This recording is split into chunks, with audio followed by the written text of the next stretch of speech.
অষ্টম শ্রেণীর শিক্ষার্থী, তোমাদের অবস্থান মানচিত্রে স্থানাঙ্ক জ্যামিতি নিয়ে আজকে আমি আলোচনা করব। যে অধ্যায়টি তোমাদের জন্য খুবই ইম্পর্টেন্ট, কারণ এই চ্যাপ্টারটা যদি তোমরা ভালো করে বুঝতে পারো, করতে পারো, তাহলে তোমাদের যখন ইন্টারমিডিয়েট উঠবা তোমাদের জন্য এই অবস্থান স্থানাঙ্ক জ্যামিতিটা অনেকটা সোজা হয়ে যাবে।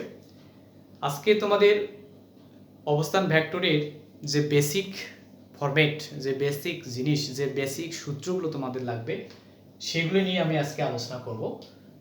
তার প্রথমেই তোমাদের যে শিরোনামটি দেওয়া আছে সেই শিরোনামটি প্রথমেই বলা হচ্ছে যে অবস্থান মানচিত্রে স্থানাঙ্ক জ্যামিতি। তাহলে আমাদের এখানে মানচিত্র থাকবে, অবস্থান মানে অবস্থান করা, একটা চিত্র মানচিত্র, স্থানাঙ্ক মানে এখানে হচ্ছে ভ্যালু এবং জ্যামিতিক ফরম্যাট অর্থাৎ জ্যামিতিক চিত্র থাকতে হবে।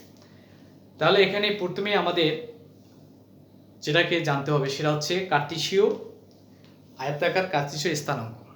তার মানে আমরা যদি একটা চিত্রের মাধ্যমে দেখো এটা হচ্ছে আমাদের একটা সরলরেখা আর এই হচ্ছে একটা সরলরেখা। এই সরলরেখাটা পরস্পর যদি ছেদ করে, মনে করো ও বিন্দুতে কি করলো, ছেদ করলো। এটা হচ্ছে এক্স ড্যাশ, এটা হচ্ছে এক্স, এটা হচ্ছে এক্স, এটা হচ্ছে ওয়াই, এটা হচ্ছে ওয়াই ড্যাশ। তাহলে এই যে সরলরেখা দুটি পরস্পর ও বিন্দুতে ছেদ করলো, কোথায় করলো? একটা সমতল জায়গায়, একটা সমতল স্থানে যদি দুটি রেখা পরস্পর ছেদ করে তাহলে দুইটি অক্ষ সৃষ্টি হবে। একটা অক্ষ হচ্ছে এক্স ও এক্স ড্যাশ, একটা হচ্ছে ওয়াই ও ওয়াই ড্যাশ। এই দুটি হচ্ছে অক্ষ। এই অক্ষ দুটি পরস্পর কোন বিন্দুতে ছেদ করে? ও বিন্দুতে ছেদ করে। তাহলে এখানে আমরা দেখো এই চিত্র থেকে আমরা কি পেলাম, যে সমকোণ দুটি অক্ষ সমতলে যদি পরস্পর একটি বিন্দুতে ছেদ করে লম্বভাবে সমকোণে, তাহলে দেখো এখানে লম্বভাবে সমকোণে ছেদ করেছে। তাহলে আমরা এখানে এই চিত্র থেকে পাচ্ছি যে দুটি অক্ষ, কোন অক্ষ? একটা হচ্ছে এক্স, একটা হচ্ছে অক্ষ, দুটি অক্ষ পাইলাম, একটা হচ্ছে এক্স ও এক্স ড্যাশ এবং ওয়াই ও ওয়াই ড্যাশ। এগুলো হচ্ছে অক্ষ। এইটা কি বলা হয়? অক্ষ বলা হয়। তাহলে আমরা দুটো অক্ষ পাইলাম, একটা হচ্ছে এক্স ও এক্স ড্যাশ, ওয়াই ও ওয়াই ড্যাশ। এখন এখানে লক্ষণীয় বিষয় হচ্ছে যে অনেকেই জিজ্ঞাসা করে যে আমি যে এখানে এক্স দিলাম, এই এক্সটা এখানে দেওয়া যাবে কিনা আর এক্স ড্যাশটা এখানে দেওয়া যাবে কিনা। এটা দেওয়া যাবে না। কেন? আমাদের এই যে অক্ষগুলো আছে, এই অক্ষগুলোর একটা নির্দিষ্ট চতুর্ভাগে তার নির্দিষ্ট একটা ভ্যালু আছে, তার সাইনিং মান আছে, সেজন্য এখানে আমাদের করা যাবে না। তার মানে এখানে x এর মানটা কিন্তু এখানে মাইনাস নির্দেশ করতেছে, এখানে x এর মান প্লাস, এখানে y এর মান মাইনাস, এখানে y এর মান হচ্ছে প্লাস।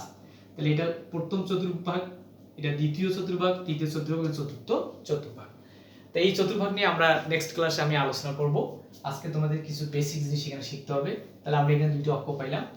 এই দুটো অক্ষের মধ্যে আমরা যদি এরকম বলি যে এটাকে হচ্ছে এক্স অক্ষ, এটাকে হচ্ছে এক্স অক্ষ, ওটাকে এক্স অক্ষ বলবো, এইটা হচ্ছে এক্স অক্ষ, এক্স অক্ষ, আর এটা হচ্ছে ওয়াই অক্ষ। তাহলে আমি এটাকে ধরলাম এক্স অক্ষ, এটা হচ্ছে ওয়াই অক্ষ। তাহলে এক্স অক্ষ এবং ওয়াই অক্ষ পরস্পর আমাদের কোন বিন্দুতে ছেদ করলো? ও বিন্দুতে ছেদ করলো। এইটা হচ্ছে তাহলে মূল বিন্দু, এটা হচ্ছে মূল বিন্দু, মূল বিন্দু, এটা হচ্ছে ও। তাহলে এখানে হচ্ছে এক্স ও এক্স ড্যাশ, ওয়াই ও ওয়াই ড্যাশ, দুটো অক্ষ, যাকে আমি এক্স এক্সিস, এক্স অক্ষ বা ওয়াই অক্ষ, এটাকে বলা হয় এক্স এক্সিস, এক্সিস মানে অক্ষ, ওয়াই এক্সিস। এই দুটো জিনিস আমরা এখানে পেলাম। কয়টা জিনিস পেলাম? তিনটা জিনিস। একটা হচ্ছে দুইটি অক্ষ আর একটা হচ্ছে মূল বিন্দু। এখন দেখো এক্স অক্ষের উপর এই এক্স অক্ষকে, এক্স অক্ষকে, এক্স যদি অক্ষ নাও, এক্স অক্ষকে আমাদের বলা হচ্ছে, এক্স অক্ষকে বলা হয় ভুজ, কে ভুজ বলা হয়। তা আমরা এখানে কি দেখলাম, যে এক্স যে অক্ষ আছে সেই অক্ষটাকে বলা হয় ভুজ, আর ওয়াই অক্ষকে বলা হয়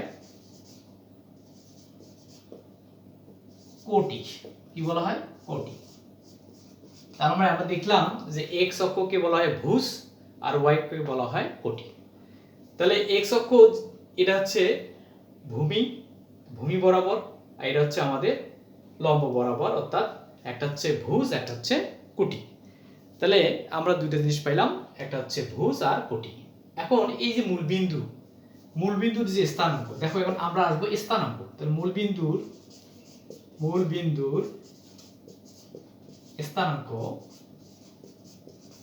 স্থানাঙ্ক যেহেতু এখানে দুটি রেখায় পরস্পর ছেদ করেছে, তার মানে মূলবিন্দু যদি 0 ধরি তাহলে এর স্থানাঙ্ক হবে 0 0।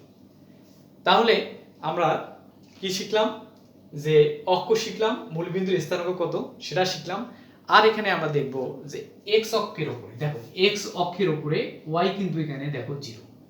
আমরা এখানে সূত্র হিসেবে দেখতে পাবো যে এক্স অক্ষের উপর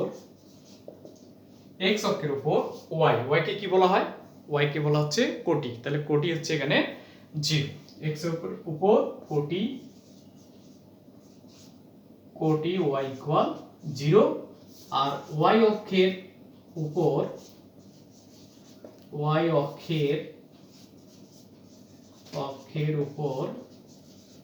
ভুজ কি, ভুজ হচ্ছে এখানে x ইকুয়াল হচ্ছে 0। তাহলে আমরা এখানে মূল কথা শিখলাম যে যদি দুটি অক্ষ পরস্পর ও বিন্দুতে ছেদ করে, এই ছেদ বিন্দুতে আমাদের কি হবে, অক্ষ দুটি থাকবে, যেটা হচ্ছে x ও x ড্যাশ, y ও y ড্যাশ।